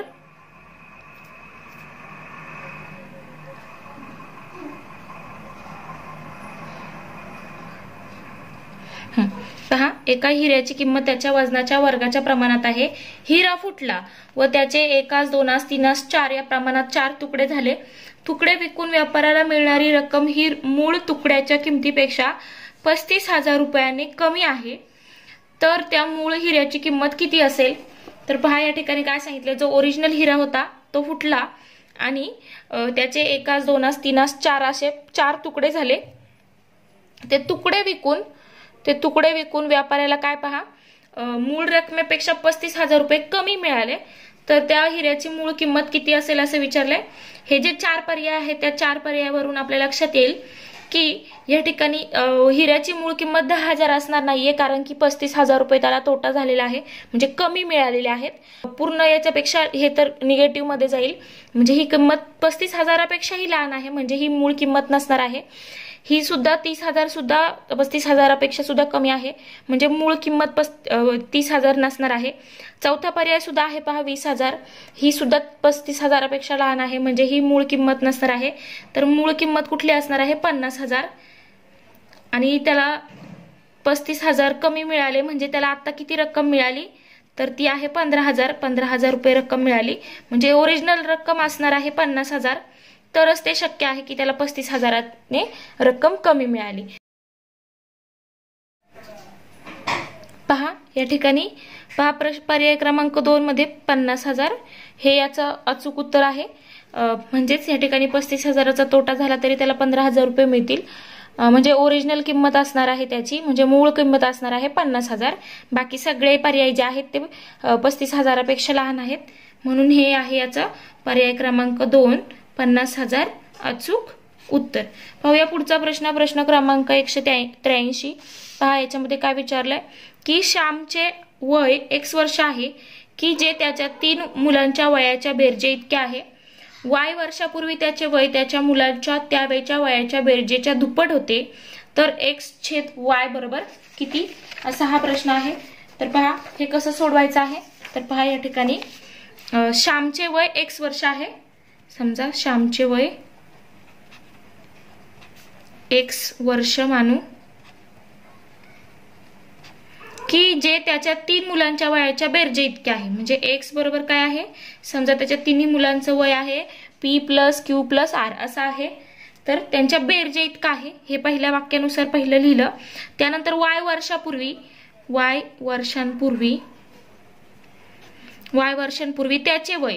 त्याचे वय किती असेल, त्याचे वय असेल Y वर्षांपूर्वी X - Y हे त्याचं वय असेल. आणि मुलांचं वय किती असेल, तर ते P + Q + R वजा 3Y Y वर्षांपूर्वी असेल. तर त्यांनी काय सांगितलंय, Y वर्षापूर्वी त्याचे वय बरोबर त्याच्या मुलांच्या त्यावेळच्या वयाच्या बेरजेच्या दुप्पट होते. ह्या बेरजेच्या काय होते, दुप्पट होते. तर X/Y बरोबर किती, हे जे मिळाले आपल्याला ते आपण सॉल्व्ह करूया. पहा X - Y बरोबर हे मिळालंय, तर हे सॉल्व्ह करूया. तर ते येईल X - Y बरोबर 2P + 2Q + 2R - 6Y. ह्या दोनने आतमध्ये गुणून घेतलं तर पहा पुढे काय होईल, हा जो 6Y आहे तो इकडे आणूया. तर इथे होईल X + 6Y - Y बरोबर 2P + Q + R. हे एकत्र लिहिले, 2 बाहेर लिहिला.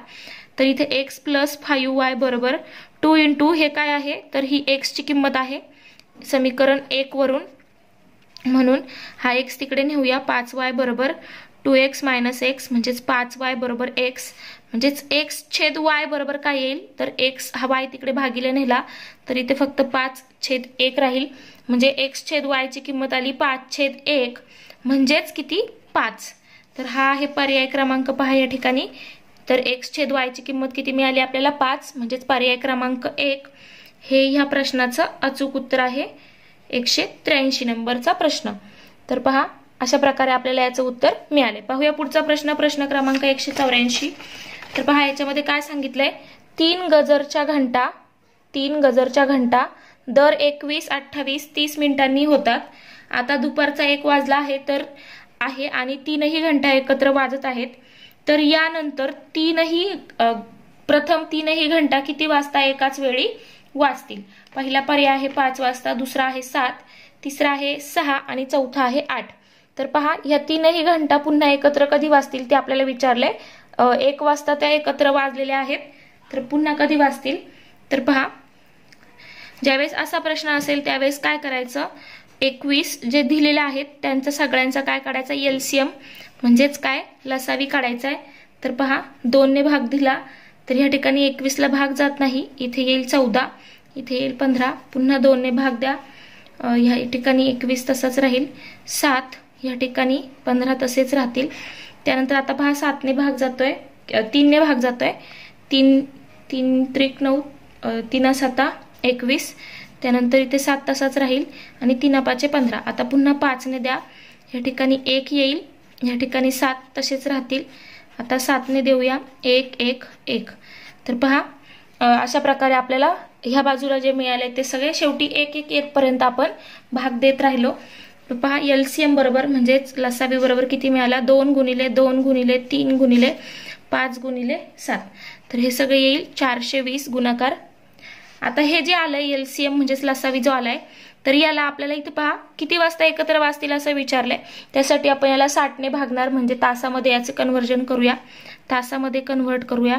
तर 420 भागिले 60 केल्यानंतर इथे पहा 6 1 6, 6 8 42, म्हणजेच इथे येईल 8 तास पूर्ण आले, बाकी काहीच उरत नाहीये. म्हणजे 8 वाजता करेक्ट 8 वाजता काय होईल, ते पुन्हा एकत्र वाजतील. म्हणजेच या ठिकाणी आहे याचं उत्तर क्रमांक 4 8 PM. पुन्हा 8 वाजता त्या 3ही घंटा एकत्र वाजतील.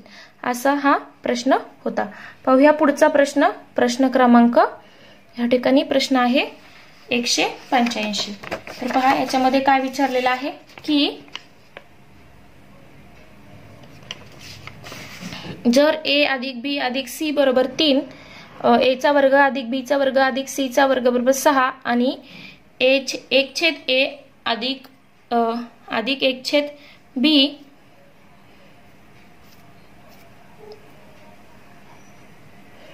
अधिक 1/a अधिक 1/b अधिक 1/c बरोबर 1, तर abc बरोबर किती.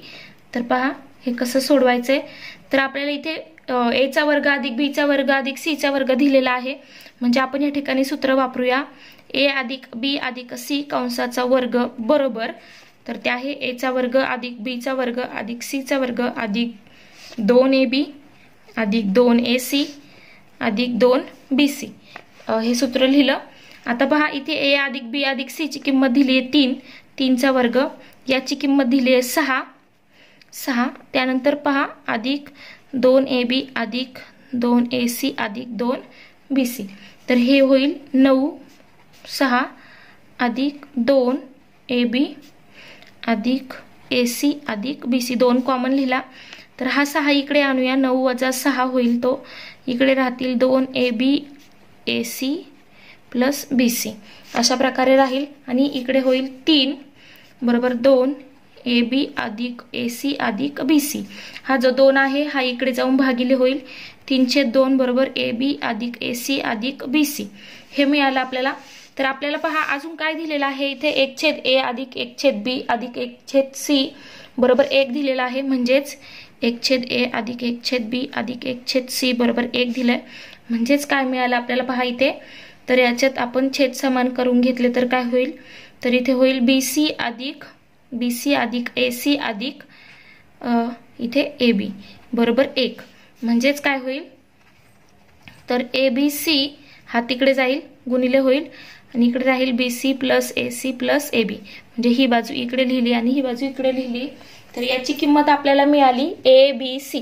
याची किंमत किती मिळाली आपल्याला, abc. म्हणजेच ही किंमत इथे ठेवूया.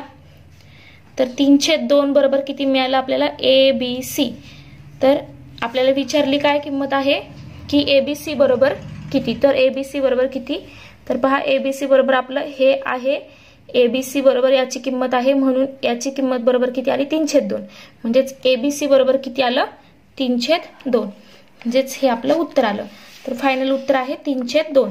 तर तो आहे पर्याय क्रमांक 3.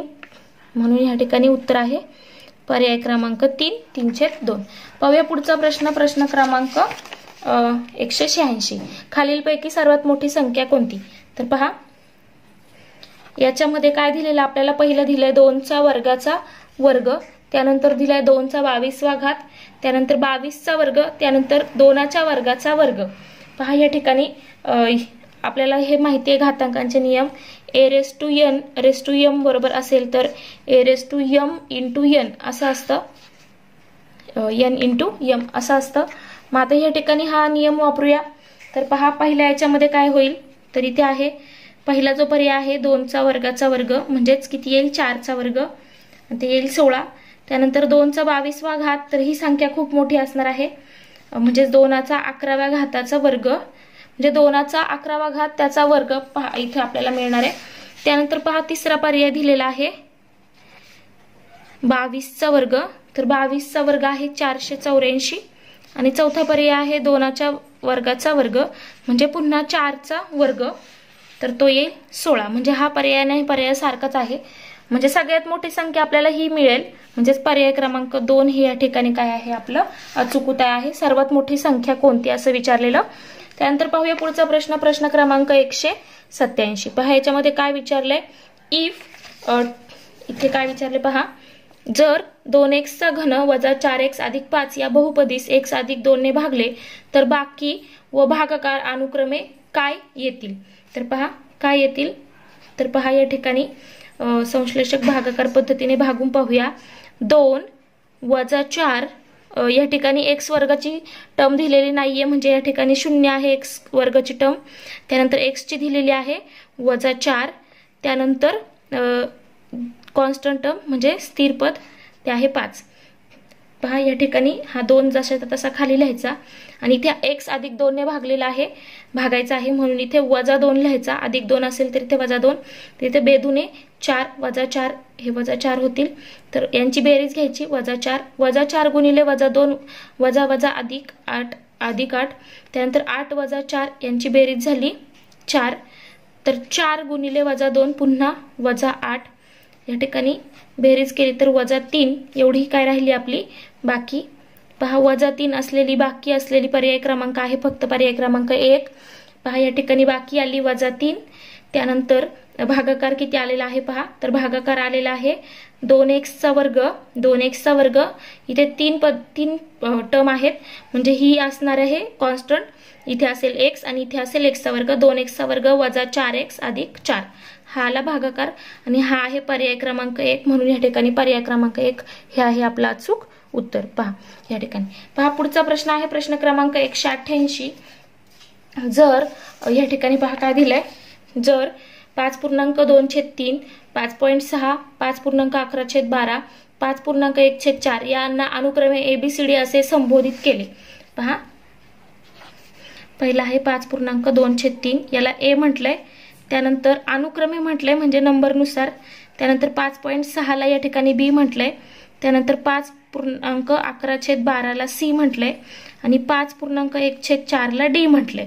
असं संबोधित केलं, त्यांची चढत्या क्रमाने मांडणी केली तर खालीलपैकी कोणता पर्याय बरोबर येईल. चढत्या क्रमाने मांडणी करताना आपण त्यांचं सगळ्यात मोठा कोण आहे त्यानुसार ठरवणार आहोत. तर या ठिकाणी 5.2/3 बरोबर काय येते, तर ते 5.67 आणि हा 5 किती आहे 6 म्हणजे 60 आहे. त्यानंतर 5.11/12 म्हणजेच या ठिकाणी किती झालं 5.92. त्यानंतर 5.1/4 म्हणजेच 5.25. त्याच्यात सगळ्यात मोठा कोण आहे, तर सगळ्यात मोठा आहे 5.92. तर आपल्याला चढत्या क्रमाने मांडणी करायची आहे, मग लहानाकडून मोठ्याकडे जायचे. सगळ्यात मोठा हा आहे आणि सगळ्यात लहान आहे 5.25. म्हणजे सगळ्यात पहिल्यांदा येईल डी कडून आपण कुठे जाणार, 25 नंतर आहे 5 नंतर आहे 5.60 म्हणजेच कोण आहे बी. त्यानंतर कोण आहे, पहिल्यांदा हा झाला, नंतर हा आहे, त्यानंतर हा आहे आणि सगळ्यात मोठा हा येईल. मग नंतर कोण येईल पहा ए येईल आणि ए नंतर कोण येईल, सगळ्यात मोठा आहे सी. तर DBAC हे याचं उत्तर आहे. DBAC म्हणजेच पर्याय क्रमांक 2 हे या प्रश्नाचं अचूक उत्तर आहे. DBAC असं हे याचं उत्तर. पाहूया पुढचा प्रश्न, प्रश्न क्रमांक 189. तर पहा याच्यामध्ये हे दिलेलं आहे, इथे जी संख्या आहे A अधिक B तीच इकडे पहा वजा A वजा B दिले आणि खाली पुन्हा 2 गुणिले AB असं दिलेलं आहे. मग या ठिकाणी जास्त काही न करता सूत्रांचा वापर करायचा आहे. तर पहा A अधिक B कंसाचा वर्ग दिलेला आहे वजा A वजा B कंसाचा वर्ग छेद 2 AB किंवा BA. ठीक आहे, असं दिलेलं आहे. तर हे सोडूया. आपल्याला याचं सूत्र माहिती आहे, a चा वर्ग अधिक 2ab अधिक b चा वर्ग वजा याचं सूत्र काय आहे, a चा वर्ग वजा 2ab अधिक b चा वर्ग छेद 2ab किंवा b. तर पहा, a चा वर्ग अधिक 2ab अधिक b चा वर्ग वजा a चा वर्ग वजा वजा अधिक 2ab वजा b चा वर्ग छेद 2ab.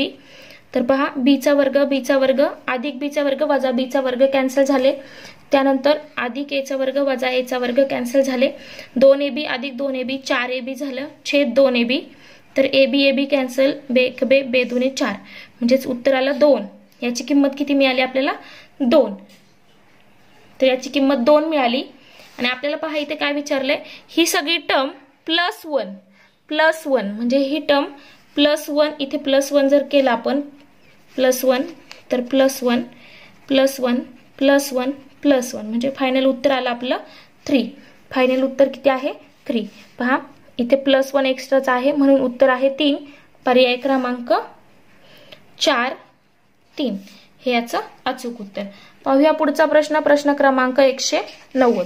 तर पहा इथे काय सांगितलंय, एका घड्याळामध्ये 1:20 त्याच्या तास काटा व मिनिट काटा यामध्ये होणारा कोन व 5:20 होणारा कोन यातील फरक काय आहे. तर पहा, हा जो प्रश्न आहे हा प्रश्न त्यांच्याकडनं चुकलेला आहे. तर पहा पुढचा प्रश्न घेऊया. पुढचा प्रश्न आहे प्रश्न क्रमांक 191. तर याच्यामध्ये पहा, खाली 2 एकरूप त्रिकोण आकृतीत एकसारख्या खुणांनी दर्शवलेले आहेत. यावरून ते त्रिकोण एकरूपतेच्या कोणत्या कसोटीने आणि कोणत्या एकास एक संगतीने एकरूप आहेत ते विचारलेलं आहे. तर पहा, हा कोन आणि हा कोन एकरूप आहे म्हणजे H, F, त्यानंतर C आणि D. तर हा एकच कोन आहे, एकच शिरोबिंदू आहे दोन्हींसाठी, दोन्ही त्रिकोणांसाठी. तर म्हणजे ते त्रिकोण कुठले असतील, संगती कुठली असेल, D ला D असणार आहे, C साठी Cच असणार आहे आणि H साठी कोण असणार आहे, H साठी कोण असणार आहे, F. असा हे 2 त्रिकोण एकास एक संगती अशी असणार आहे. म्हणजे HCD लिहा किंवा HCD लिहा असं लिहा किंवा DCH लिहा चालेल. आणि दुसरा कोणता असणार आहे, FCD. म्हणजे हे 2 त्रिकोण कुठे आहेत पहा, HCD. तर ह्या 2 पर्यायामध्ये आहे, मधल्या 2 पर्यायांमध्ये पहा. आता पहा, आपल्याला कुठला पर्याय बरोबर आहे ते शोधायचे. कुठली कसोटी या ठिकाणी वापरली गेली आहे तर ती शोधायची आहे. तर या ठिकाणी आहे कोन पहा, हा एक कोन, हा एक कोन आणि त्यानंतर पहा एक साइड आहे, ही ह्या दोघांमध्ये कॉमन आहे. कोन साइड म्हणजे कोन बाजू म्हणजेच अँगल साइड. तर तो आहे पर्याय क्रमांक, या ठिकाणी पर्याय क्रमांक 4.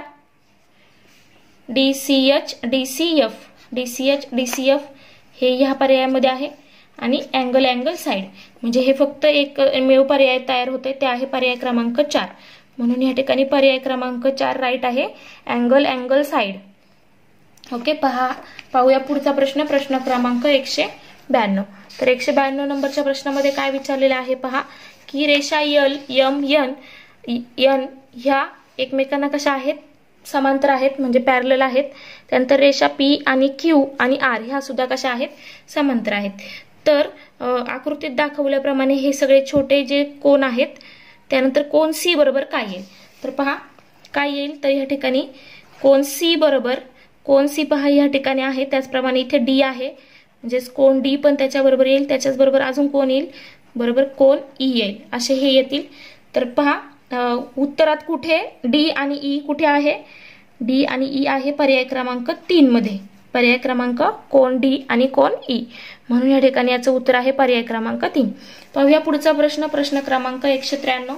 तर पहा याच्यामध्ये काय विचारलेलं आहे, की वरील आकृतीत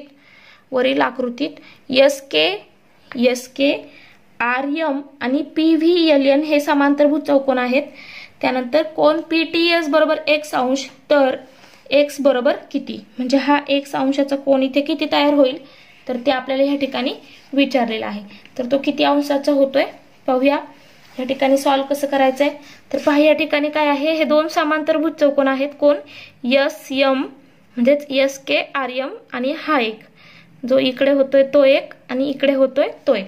तर पहा या ठिकाणी कोण एस के आर बरोबर किती दिलाय, एस के आर बरोबर दिलेला आहे 120 अंश, म्हणून कोण के बरोबर काय आहे 120 अंश.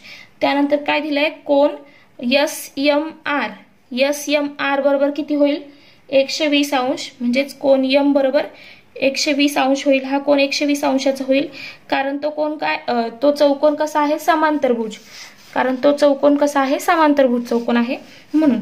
त्यानंतर पहा अजून काय आहे की एस के आर प्लस कोण के आर एम यांची आणि याची हे काय आहे रेषीय जोडीतील कोण आहेत, यांची बेरीज किती असणार आहे 180, म्हणजेच कोण के आर एम बरोबर काय होईल 180 वजा एस के आर तो आहे 120, म्हणजेच याचं उत्तर आहे 60 अंश. कोण के आर एम म्हणजे हा कोण आला 60 अंशाचा, हा 60 अंशाचा झाला म्हणजे हा 60 अंशाचा होईल, म्हणजेच कोण यस बरोबर कोण के एस एम बरोबर 60 अंश, कारण समांतरभुज चौकोन आहे म्हणून. हा समांतरभुज चौकोन हा 60 अंशाचा झाला. तर तसंच आपण या ठिकाणी कोण पी काढूया. हा कोण आपल्याला मिळाला 60, हा काढूया आता. तर तो किती येईल, तर कोण यल बरोबर किती दिलेला आहे आपल्याला, यल बरोबर दिलंय 70 अंश, म्हणजेच कोण पी सुद्धा किती येणार 70 अंश, कारण समांतरभुज चौकोन. आता कोण पी 70 मिळाला, कोण यस बरोबर किती मिळालं 60, आणि हा जो त्रिकोण आहे त्रिकोण पी एस टी याच्यामध्ये कोण पी प्लस कोण यस प्लस कोण टी बरोबर काय असणार आहे 100 अंश, कारण त्रिकोणाच्या तीनही कोणांच्या मापाची बेरीज किती असते 180 अंश, म्हणजे हा 70 हा 60, तर कोण टी बरोबर किती येईल, तर 180 वजा 130 अंश, तर ते किती येत आहे 50 अंश. कोण टी बरोबर किती मिळालं आपल्याला 50 अंश. तर आपल्याला एक्स ची किंमत विचारली होती, कोण टी बरोबर किती दिलेला आहे 1 अंश दिलेला आहे, म्हणजेच त्याचं उत्तर किती असणार आहे, तर या ठिकाणी किती मिळालं आपल्याला 50 अंश, म्हणजेच पर्याय क्रमांक 1 50 अंश हे याचं उत्तर आहे 193 नंबरच्या प्रश्नाचं. पाहूया पुढचा प्रश्न, प्रश्न क्रमांक 194. तर पहा याच्यामध्ये काय विचारलं आहे की त्रिकोण एबीसी हा समद्विभुज त्रिकोण असून एसी बरोबर बीसी, बिंदू बी हा बिंदू जी हा त्रिकोण एबीसीचा गुरुत्व मध्य आहे. पहा या ठिकाणी 194 नंबरचा प्रश्न आहे. त्रिकोण एबीसी काढूया, ए बी सी, तर हा समद्विभुज म्हणजे दोन समानभुज असलेला आहे. तर एसी बरोबर बीसी सांगितलंय, एसी बरोबर बीसी, म्हणजेच या ठिकाणी आपल्याला काय करावं लागेल, इथे सी घ्यावा लागेल, इथे ए करावा लागेल आणि इथे बी करावं लागेल, म्हणजेच एसी बरोबर बीसी ह्या दोन बाजू कशा आहेत त्यांनी आपल्याला सारख्या सांगितलेल्या आहेत. त्यानंतर जी हा त्यांचा गुरुत्व मध्य आहे, गुरुत्व मध्य काढूया. पहा हा जी हा त्यांचा गुरुत्व मध्य आहे. त्यानंतर बीजी बरोबर, पहा बीजी बरोबर दिलंय या ठिकाणी लेंथ 2.2, ही लांबी दिली आहे 2.2. त्यानंतर काय सांगितलंय एपी बरोबर किती, लेंथ एपी बरोबर किती, म्हणजे इथे कुठेतरी पी पॉइंट आहे, हा तो आपल्याला त्याची लांबी काढायची आहे. तर हा 2.2 आहे म्हणजे हा 2.2 असणार आहे आणि हा सुद्धा काय असणार आहे 2.2, कारण या ठिकाणी गुरुत्व मध्य काय करतो, तर तो 2:1 या प्रमाणात मध्यकांचं काय असतं 2:1 प्रमाणात विभाजन असतं. म्हणजेच जर 2.2 आहे तर उरलेली बाजू किती असणार आहे 1.1 असणार आहे, म्हणजेच एकूण किती असणार आहे 3.3 अशी ह्या ठिकाणी यांची लांबी असणार आहे. मग बी क्यू ची लांबी जर 3.3 मिळाली तर एपी ची सुद्धा किती असणार आहे 3.3, म्हणून या ठिकाणी उत्तर पहा पर्याय क्रमांक 4 हे ह्या प्रश्नाचं अचूक उत्तर आहे 3.3 सेमी, कारण तो 2:1 ह्या प्रमाणात विभागतो आणि हा आहे 2.2, मग उरलेला असणार आहे 1.1, म्हणजेच काय होईल 3.3.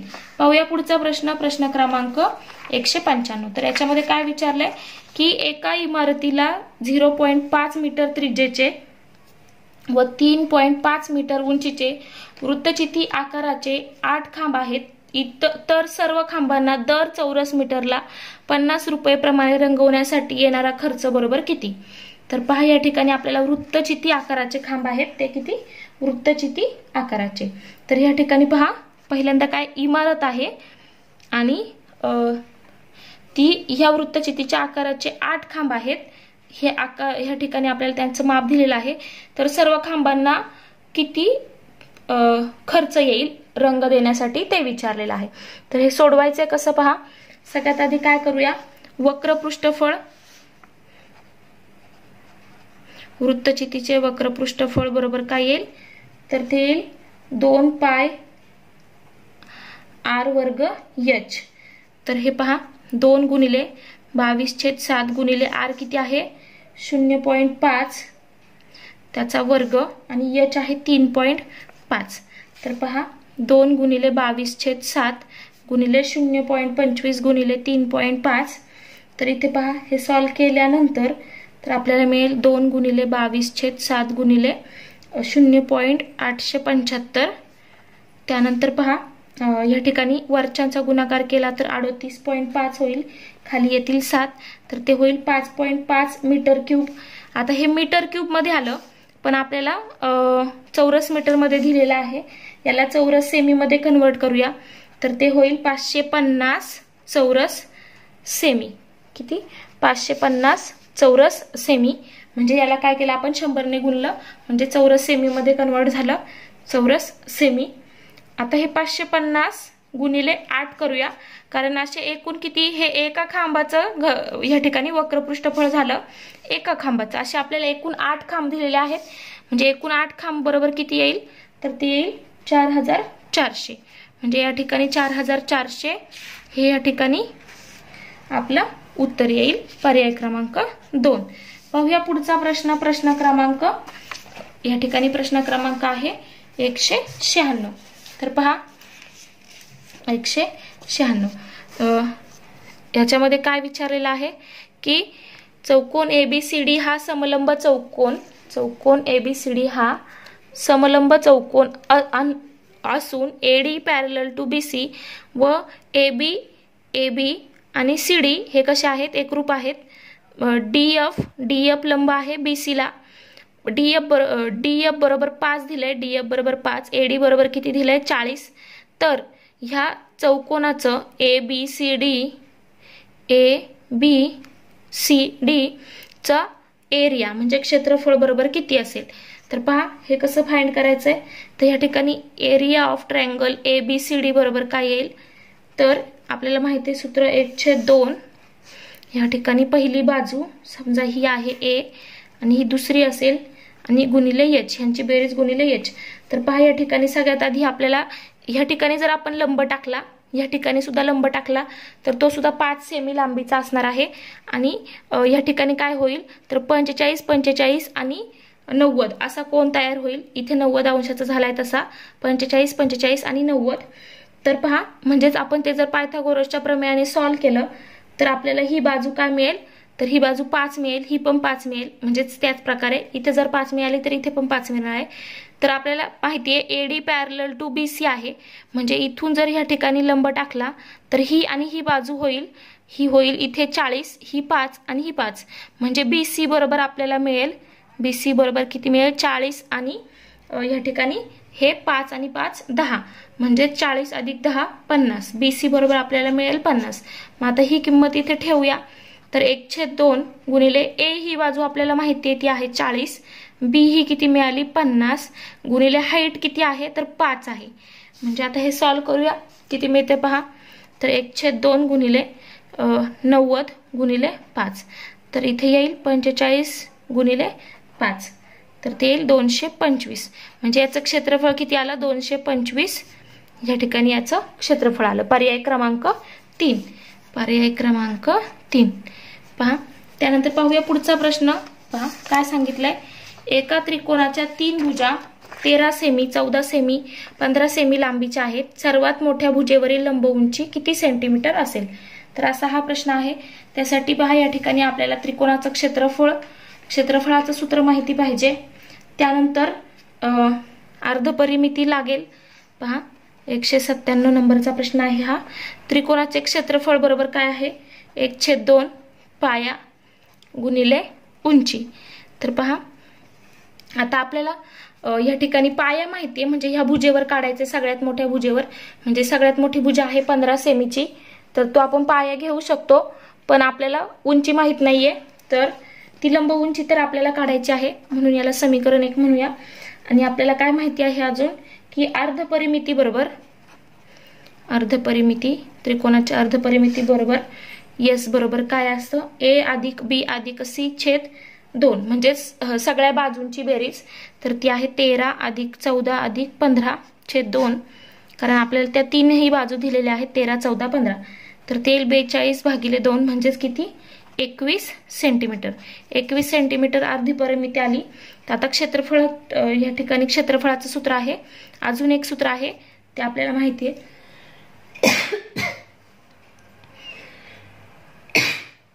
की वर्गमुळात S गुणिले S वजा A, S वजा B, S वजा C. तर याच्यात किमती टाकूया. 21, 21 वजा 13, 21 वजा 14, 21 वजा 15 या किमती ठेवल्यानंतर पहा आपल्याला काय मिळते? 21 गुणिले 8 गुणिले 7 गुणिले 6. तर पहा यांचा गुणाकार येईल वर्गमुळात. सगळे हे सॉल्व केल्यानंतर मिळेल 84, म्हणजे क्षेत्रफळ मिळालं 84. मग क्षेत्रफळ बरोबर आपल्याला समीकरण 1 माहिती आहे. काय आहे समीकरण 1? 1/2 पाया गुणिले उंची. क्षेत्रफळ बरोबर काय आहे? 1/2 गुणिले पाया गुणिले उंची. तर उंची आपल्याला काढायची आहे आणि याची किंमत आली 84. तर 1/2 गुणिले पाया आहे 15 सेमी आणि उंची.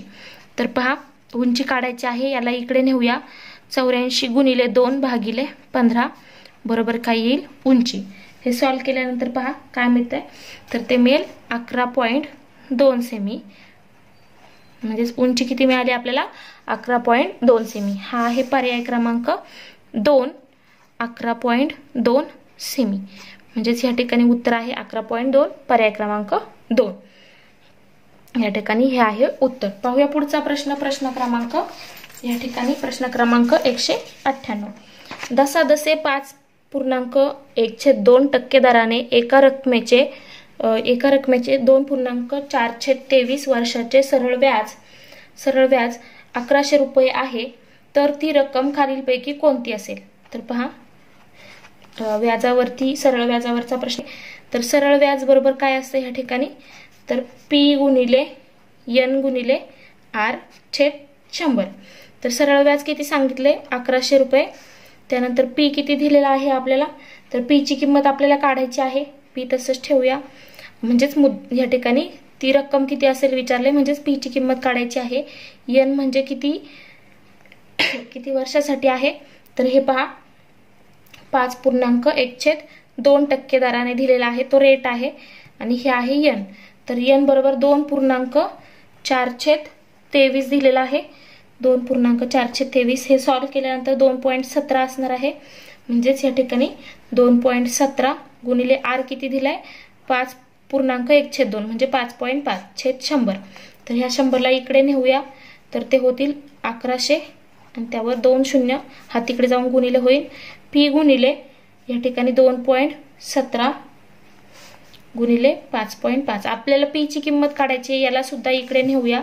तर P बरोबर काय होईल? या ठिकाणी किती होतील? तर 1,10,000 छेद 2.17 गुणिले 5.5. तर हे सोडवल्यानंतर पहा काय मिळतंय? P बरोबर 1,10,000 भागिले 11.935, म्हणजेच P बरोबर मिळेल 9,216 समथिंग 58 वगैरे काहीतरी मिळेल. म्हणजेच 9,200 रुपये या ठिकाणी काय होईल? त्याची मुद्दल या ठिकाणी काय असणार आहे? ती रक्कम असणार आहे. म्हणजे त्याचं उत्तर आहे पर्याय क्रमांक 4, 9,200. आपल्याला काय विचारलं होतं? ती रक्कम कोणती असेल? तर ती आहे 9,200. पाहूया पुढचा प्रश्न, प्रश्न क्रमांक 199. विद्यार्थ्यांनी मिळवलेले गुण खालील प्रमाणे आहेत. किती आहेत पहा? 3, 8, 9, 10, x 14, 11, 7, 8 आणि 2. त्यांचा मध्य किती दिलेला आहे? मध्य दिलेला आहे 8.4. तर x बरोबर किती असं विचारलेलं आहे. तर पहा या ठिकाणी काय करायचं आहे, आपल्याला मध्य याचं सूत्र माहित आहे असतं आपलं सरासरी. तर सरासरी बरोबर काय असते, सगळ्यांची एकूण सर्वांची बेरीज भागिले किती संख्या आहे त्या एकूण संख्या. तर इथं सगळ्यांची बेरीज म्हणजेच 3 + 8 + 9 + 10 अधिक x अधिक 14 अधिक 11 अधिक 7 अधिक 8 अधिक 2 छेद ह्या एकूण संख्या किती आहेत, तर त्या आहेत 10 आणि सरासरी किती दिली आपल्याला 8.4. तर पहा ही बेरीज किती येते 8.4 बरोबर ही बेरीज आहे एकूण 72 अधिक हा x भागिले 10. तर आपल्याला x ची किंमत काढायची, हा 10 इकडे जाईल तर तो इथे होईल गुणिले म्हणजेच 72 अधिक x होतील इकडे होईल 84 बरोबर 72 अधिक x म्हणजेच x बरोबर होईल 84 वजा 72 म्हणजेच x बरोबर किती मिळालं 12. तर x ची किंमत आपल्याला विचारली होती x बरोबर किती, तर x बरोबर आहे 12. म्हणजे या ठिकाणी किती आहे, पर्याय क्रमांक 3 12 हे याचं अचूक उत्तर आहे. पाहूया पुढचा प्रश्न आणि ह्या प्रश्नपत्रिकेतला शेवटचा प्रश्न. सयाजीने त्याची जुनी कार दलालामार्फत सौ प्रतिभा यांना 1,50,000 रुपयास विकली. दलालास सयाजीकडून 1.5% तर सौ प्रतिभांकडून 2% दलाली मिळाली. दोघांनी दिलेली एकूण दलाली शोधा. तर पहा त्याला प्रतिभांकडून किती दलाली मिळाली 1.5% आणि सयाजीकडून 1.5% व प्रतिभाकडून 2%. म्हणजे एकूण किती टक्के मिळाली 1.5 अधिक 2 म्हणजेच 3.5% त्याला दलाली मिळाली. कशावर 1,50,000 रुपयावर. तर ती किती येईल म्हणजे एकूण त्याला किती रक्कम मिळेल, तर 1,50,000वर किती आहे किती 3.5% म्हणजेच किती. तर पहा हे 2 0 कॅन्सल होतील म्हणजे 1500 गुणिले 3.5. तर ते उत्तर येईल 5,250 रुपये. म्हणजे त्याला एवढी या 1,50,000वर 3.5% दराने किती मिळाली 5,250 रुपये दलाली मिळाली. म्हणजेच पर्याय क्रमांक 1 5,250 हे या प्रश्नाचं अचूक उत्तर आहे. अशा प्रकारे आपण पेपर 1 आणि पेपर 2 दोन्ही अगदी व्यवस्थित शेवटपर्यंत सोडवून घेतलेले आहेत. अशाच प्रकारचे नवनवीन व्हिडिओ पाहण्यासाठी चॅनेलला सबस्क्राईब करा, शेजारी असणाऱ्या बेल आयकॉनवर क्लिक करा आणि शेवटपर्यंत व्हिडिओ पाहिल्याबद्दल थँक्यू.